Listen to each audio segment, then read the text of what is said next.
Chapter 2.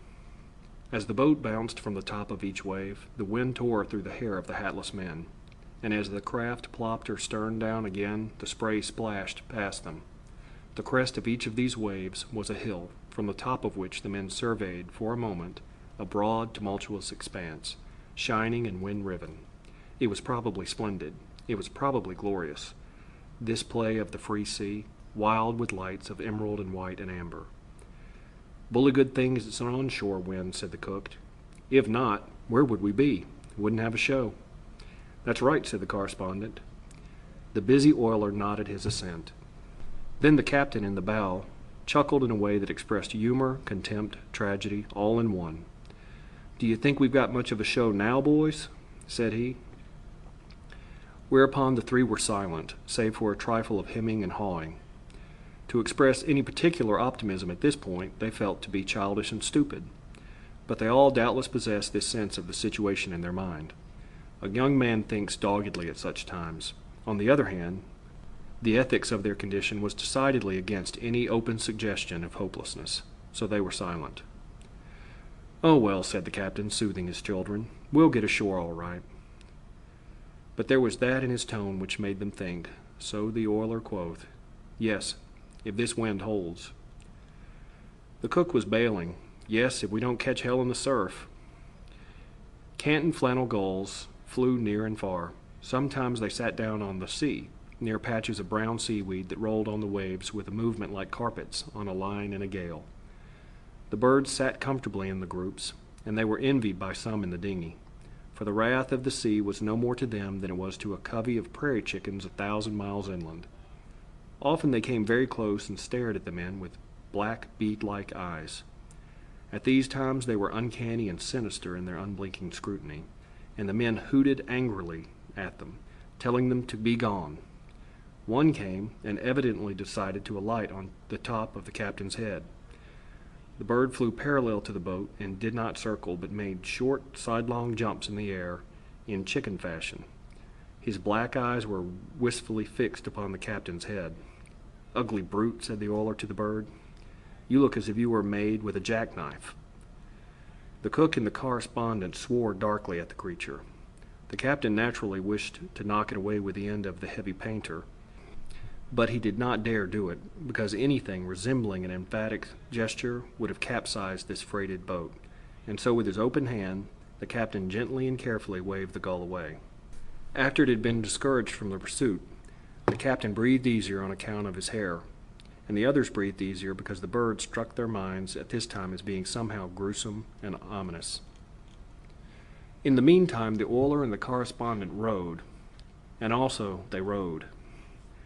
They sat together in the same seat, and each rowed an oar. Then the oiler took both oars. Then the correspondent took both oars. Then the oiler, then the correspondent. They rowed and they rowed. The very ticklish part of the business was when the time came for the reclining one in the stern to take his turn at the oars. By the very last star of truth, it is easier to steal eggs from under a hen than it is to change seats in a dinghy. First, the man in the stern slides his hand along the thwart, and moved with care, as if he were of Sevres. Then the man in the rowing seat slid his hand along the other thwart. It was all done with most extraordinary care. As the two sidled past each other, the whole party kept watchful eye on the coming waves, and the captain cried, "Look out now! Steady there!" The brown mats of seaweed that appeared from time to time were like islands, bits of earth. They were traveling apparently neither one way nor the other. They were, to all intents, stationary. They informed the men in the boat that it was making progress slowly towards the land. The captain, rearing cautiously in the bow, after the dinghy soared on a great swell, said that he had seen the lighthouse at Mosquito Inlet. Presently the cook remarked that he had seen it. The correspondent was at the oars then, and for some reason he too wished to look at the lighthouse, but his back was toward the far shore, and the waves were important, and for some time he could not seize an opportunity to turn his head. But at last there came a wave more gentle than the others, and when at the crest of it he swiftly scoured the western horizon. "See it?" said the captain. "No," said the correspondent slowly. "I didn't see anything." "Look again," said the captain. He pointed. "It's exactly in that direction." At the top of another wave, the correspondent did as he was bid, and this time his eyes chanced on a small, still thing on the edge of the swaying horizon. It was precisely like the point of a pin. It took an anxious eye to find a lighthouse so tiny. "Think we'll make it, Captain?" "If this wind holds and the boat don't swamp, we can't do much else," said the captain. The little boat, lifted by each towering wave and splashed viciously by the crest, made progress that in the absence of seaweed was not apparent to those in her. She seemed just a wee thing wallowing miraculously top up at the mercy of 5 oceans. Occasionally, a great spread of water like white flames swarmed into her. "Bail her, cook," said the captain serenely. "All right, Captain," said the cheerful cook. Chapter 3. It would be difficult to describe the subtle brotherhood of men that was here established on the seas. No one said that it was so. No one mentioned it. But it dwelt in the boat, and each man felt it warm him. There was a captain, an oiler, a cook, and a correspondent, and they were friends. Friends in a more curiously iron-bound degree than may be common. The hurt captain, lying against the water-jar in the bow, spoke always in a low voice and calmly, but he could never command a more ready and swiftly obedient crew than the motley 3 of the dinghy. It was more than a mere recognition of what was best for the common safety. There was surely in it a quality that was personal and heartfelt. And after this devotion to the commander of the boat, there was this comradeship that the correspondents, for instance, who had been taught to be cynical of men, knew even at the time was the best experience of his life. But no one said that it was so. No one mentioned it. "I wish we had a sail," remarked the captain. "We might try my overcoat on the end of an oar and give you 2 boys a chance to rest." So the cook and the correspondent held the mast and spread wide the overcoat. The oiler steered, and the little boat made good way with her new rig. Sometimes the oiler had to scull sharply to keep a sea from breaking into the boat, but otherwise sailing was a success. Meanwhile, the lighthouse had been growing slowly larger. It had now almost assumed color and appeared like a little gray shadow on the sky. The man at the oars could not be prevented from turning his head rather often to try for a glimpse of this little gray shadow. At last, from the top of each wave, the men in the tossing boat could see land. Even as the lighthouse was an upright shadow on the sky, this land seemed but a long black shadow on the sea. It certainly was thinner than paper. "We must be about opposite New Smyrna," said the cook, who had coasted this shore often in schooners. "Captain, by the way, I believe they abandoned that life-saving station there about a year ago." "Did they?" said the captain. The wind slowly died away. The cook and the correspondent were not now obliged to slave in order to hold high the oar. But the waves continued their old impetuous swooping at the dinghy, and the little craft, no longer under way, struggled woundedly over them. The oiler or the correspondent took the oars again. Shipwrecks are, apropos, of nothing. If men could only train for them, and have them occur when the men had reached pink condition, there would be less drowning at sea. Of the 4 in the dinghy, none had slept any time worth mentioning for 2 days and 2 nights previous to embarking in the dinghy, and in the excitement of clambering about the deck of a foundering ship, they had also forgotten to eat heartily. For these reasons and for others, neither the oiler nor the correspondent was fond of rowing at this time. The correspondent wondered ingeniously how in the name of all that was sane could there be people who thought it amusing to row a boat. It was not an amusement, it was a diabolical punishment, and even a genius of mental aberrations could never conclude that it was anything but a horror to the muscles and a crime against the back. He mentioned to the boat in general how the amusement of rowing struck him, and the weary-faced oiler smiled in full sympathy. Previously to the foundering, by the way, the oiler had worked double watch in the engine room of the ship. "Take her easy now, boys," said the captain. "Don't spend yourselves. If we have to run a surf, you'll need all your strength, because we'll sure have to swim for it. Take your time." Slowly the land arose from the sea. From a black line it became a line of black and a line of white, trees and sand. Finally the captain said that he could make out a house on the shore. The "That's the house of refuge, sure," said the cook.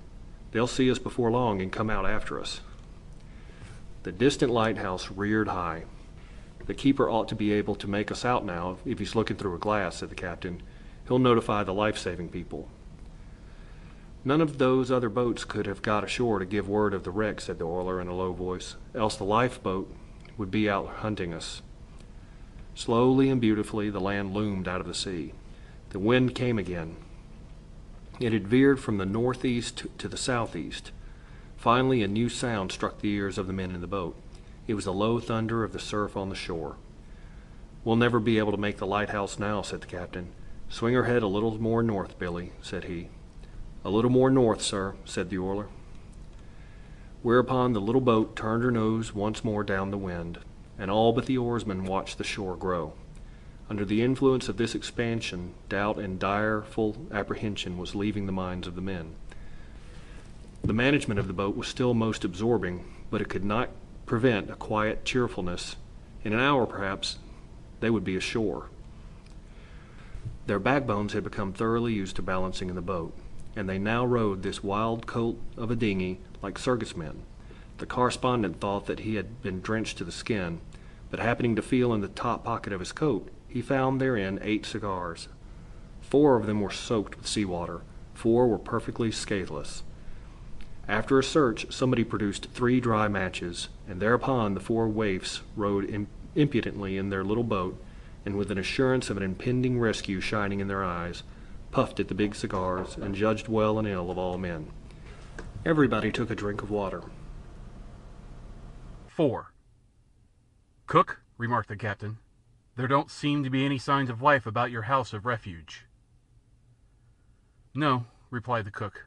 "Funny they don't see us." A broad stretch of lowly coast lay before the eyes of the men. It was of dunes topped with dark vegetation. The roar of the surf was plain, and sometimes they could see the white lip of a wave as it spun up the beach. A tiny house was blocked out black upon the sky. Southward, the slim lighthouse lifted its little gray length. Tide, wind, and waves were swinging the dinghy northward. "Funny they don't see us," said the men. The surf's roar here was dulled, but its tone was, nevertheless, thunderous and mighty. As the boat swam over the great rollers, the men sat listening to this roar. "We'll swamp, sure," said everybody.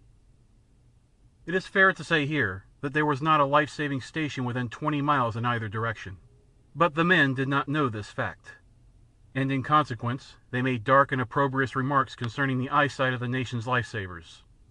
4 scowling men sat in the dinghy and surpassed records in the invention of epithets. "Funny they don't see us." The light-heartedness of a former time had completely faded. To their sharpened minds it was easy to conjure pictures of all kinds of incompetency and blindness and indeed cowardice. There was the shore of the populous land, and it was bitter, and bitter to them from it came no sign. "Well," said the captain ultimately, "I suppose we'll have to make a try for ourselves. If we stay out here too long, we'll none of us have strength left to swim after the boat swamps." And so the oiler, who was at the oars, turned the boat straight for the shore. There was a sudden tightening of muscle. There was some thinking. "If we don't all get ashore," said the captain, "if we don't all get ashore, I suppose you fellows know where to send news of my finish." Then briefly exchanged some addresses and admonitions. As for the reflections of the men, perchance they might be formulated thus: "If I am going to be drowned, if I am going to be drowned, if I am going to be drowned, why in the name of the 7 mad gods who rule the sea was I allowed to come thus far and contemplate sand and trees? Was I brought here merely to have my nose dragged away as I was about to nibble the sacred cheese of life? It is preposterous. If this old ninny woman Fate cannot do better than this, she should be deprived of the management of men's fortunes. She is an old hen who knows not her intention. If she has decided to drown me, why does she not do it in the beginning and save me all this trouble? The whole affair is absurd. But no, she cannot mean to drown me. She dare not drown me. She cannot drown me. Not after all this work." Afterward the man might have had an impulse to shake his fist at the clouds. Just you drown me now, and then hear what I call you. The billows that came at this time were more formidable.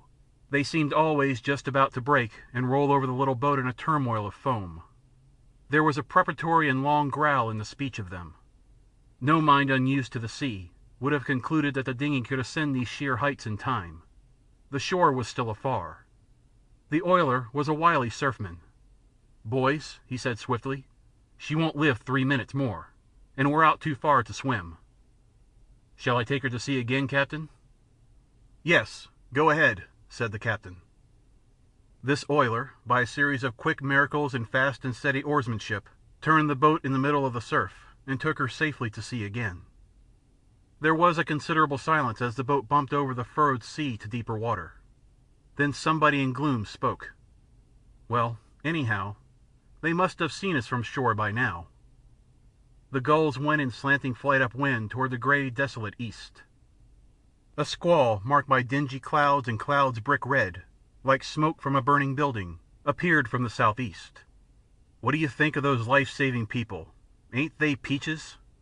Funny they haven't seen us. Maybe they think we're out here for sport. Maybe they think we're fishing. Maybe they think we're damn fools." It was a long afternoon. A changed tide tried to force them southward, but the wind and waves said northward. Far ahead, where coastline, sea, and sky formed their mighty angle, there were little dots which seemed to indicate a city on the shore. St. Augustine? The captain shook his head. Too near Mosquito Inlet. And the oiler rowed, and then the correspondent rowed, then the oiler rowed. It was a weary business. The human back can become the seat of more aches and pains than are registered in books for the composite anatomy of a regiment.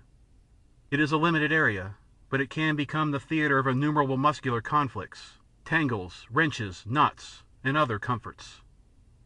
"Did you ever like to row, Billy?" asked the correspondent. "No," said the oiler. "Hang it." When one exchanged the rowing seat for a place in the bottom of the boat, he suffered a bodily depression that caused him to be careless of everything save an obligation to wiggle one finger.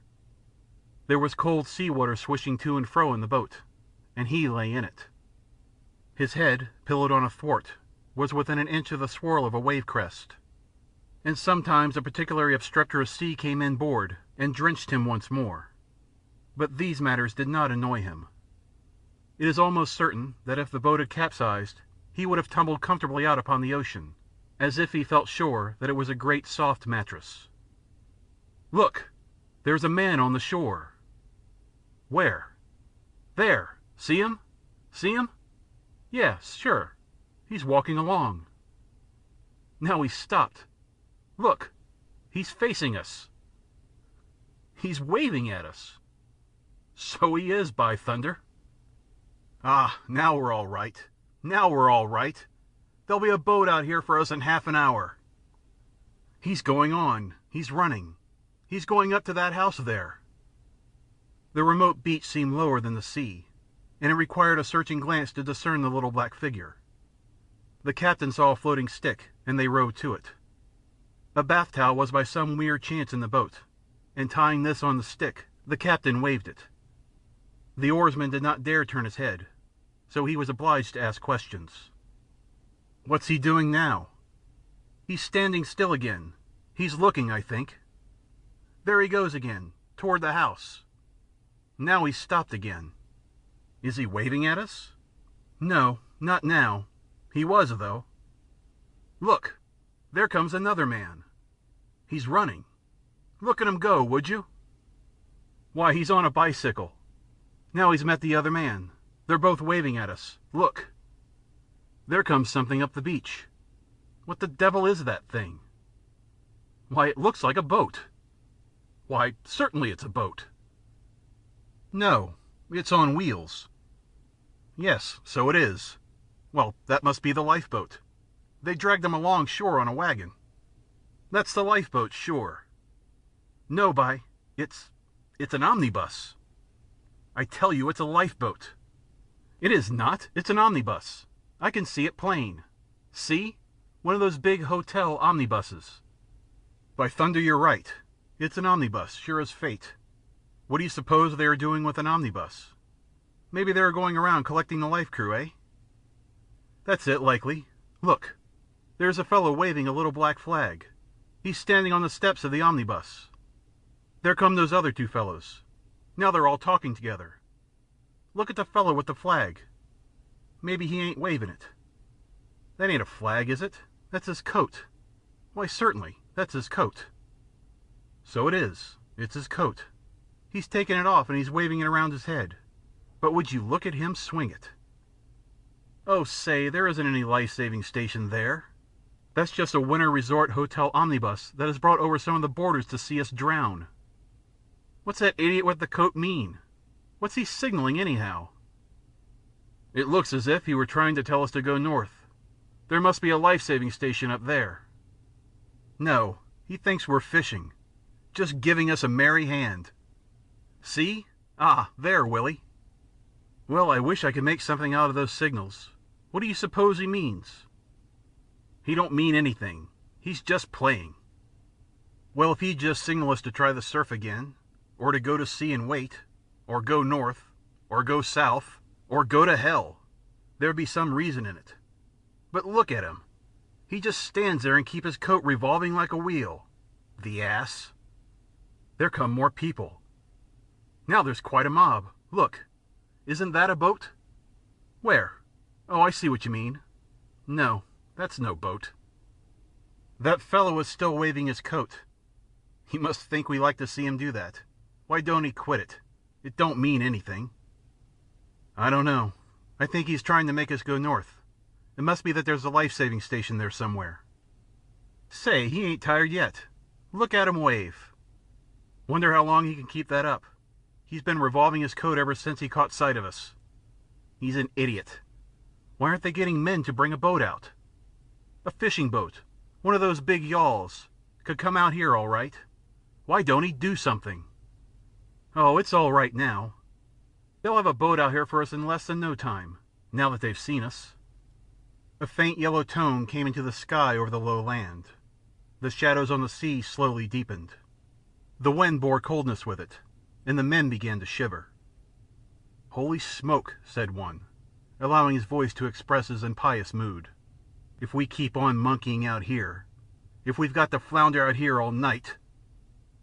Oh, we'll never have to stay out here all night, don't you worry. They've seen us now, and it won't be long before they'll come chasing out after us. The shore grew dusky. The man waving a coat blended gradually into the gloom, and it swallowed in the same manner the omnibus and the group of people. The spray, when it dashed uproariously over the side, made the voyagers shrink and swear like men who were being branded. I'd like to catch the chump who waved the coat. I feel like soaking him one, just for luck. Why, what did he do? Oh, nothing. But then he seemed so damned cheerful. In the meantime the oiler rowed, and then the correspondent rowed, and then the oiler rowed. Grey-faced and bowed forward, they mechanically turn by turn plied the leaden oars. The form of the lighthouse had vanished from the southern horizon, but finally a pale star appeared, just lifting from the sea. The streaked saffron in the west passed before the all-merging darkness, and the sea to the east was black. The land had vanished, and was expressed only by the low and drear thunder of the surf. If I am going to be drowned, if I am going to be drowned, if I am going to be drowned, why, in the name of the 7 mad gods who rule the sea, was I allowed to come thus far, and contemplate sand and trees? Was I brought here merely to have my nose dragged away as I was about to nibble the sacred cheese of life? The patient captain, drooped over the water jar, was sometimes obliged to speak to the oarsmen. Keep her head up. Keep her head up. Keep her head up, sir. The voices were weary and low. This was surely a quiet evening. All save the oarsmen lay heavily and listlessly in the boat's bottom. As for him, his eyes were just capable of noting the tall black waves that swept forward in a most sinister silence, save for an occasional subdued growl of a crest. The cook's head was on a thwart, and he looked without interest at the water under his nose. He was deep in other scenes. Finally he spoke. "Billy," he murmured dreamfully, What kind of pie do you like best?